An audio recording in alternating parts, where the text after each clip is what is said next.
This is set to become one of the most unusual and widely discussed World Cups in football history.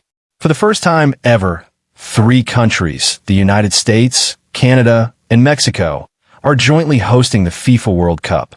With this historic goal in mind, FIFA, the highest governing body of world football, has embarked on what it calls the biggest organizational mission in its history. From planning and infrastructure to venues and broadcasting, FIFA aims to turn this tournament into a super-scale event so that the entire world can once again be swept away by the magic of football. However, long before the ball starts rolling on the pitch, an uncomfortable controversy has begun to surround this dream World Cup. Calls for a boycott are emerging from different parts of the world, raising a crucial question. Is football's greatest spectacle about to be overshadowed by political tensions? The speculation intensified after diplomatic strains recently surfaced between the United States and several European countries. At a time when football fans should be immersed in World Cup excitement, political and ethical debates have taken center stage instead. One of the first high-profile figures to openly address the issue was British journalist and television presenter Piers Morgan. A few days ago, he publicly called for a boycott of the World Cup to be held in the United States, a statement that sparked widespread discussion in international media. While many found his comments controversial, it soon became clear that his call would not remain an isolated one. Similar demands soon emerged from the Netherlands. Well-known Dutch television producer Teun van de Keuken urged the Netherlands national football team to withdraw from the World Cup. According to him, participating in a tournament hosted in the United States under the current political climate raises serious moral questions.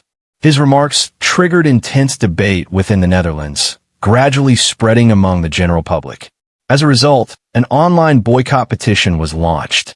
Remarkably, by January 26th, more than 150,000 people had signed the petition, further highlighting the seriousness of the issue. The petition argues that participating in a global tournament like the World Cup in a country whose president threatens allied nations or adopts aggressive positions in international policy is unacceptable. According to the signatories, doing so would indirectly legitimize such political behavior. Despite mounting pressure and debate, the Dutch Football Federation has not yet announced any official decision. While the issue remains under observation, there are no clear signs that they are ready to move toward an outright boycott. Beyond the Netherlands, the debate has spread to several other European countries. France and Germany have not publicly called for a boycott, but reports suggest they are closely monitoring the situation. Behind the scenes, discussions are ongoing within football administrations regarding political implications, player safety, and supporters' rights. In Belgium, the issue has also gained attention, as several of their group stage matches are scheduled to be played on U.S. soil. As a result, the Belgian football community is not taking the matter lightly. In this context, the UEFA Executive Committee meeting scheduled to take place in Brussels on February 11th is being viewed as particularly significant. Football analysts believe that the boycott issue could formally appear on the agenda. Although UEFA cannot directly interfere with FIFA's decisions, a united stance from European nations could have a substantial impact on the overall atmosphere and future course of the World Cup. International sports politics analyst and Professor Jean-Michel de Wael has also weighed in on the controversy. According to him, while the arguments in favor of a boycott are strong, implementing one in practice is far from easy. The World Cup, he notes, is not just a sporting event.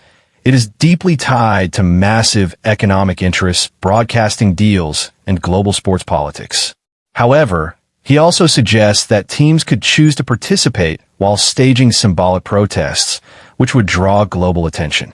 At the same time, he raises concerns about potential visa complications and racial security issues when entering the United States, factors that could become sources of anxiety for both players and supporters.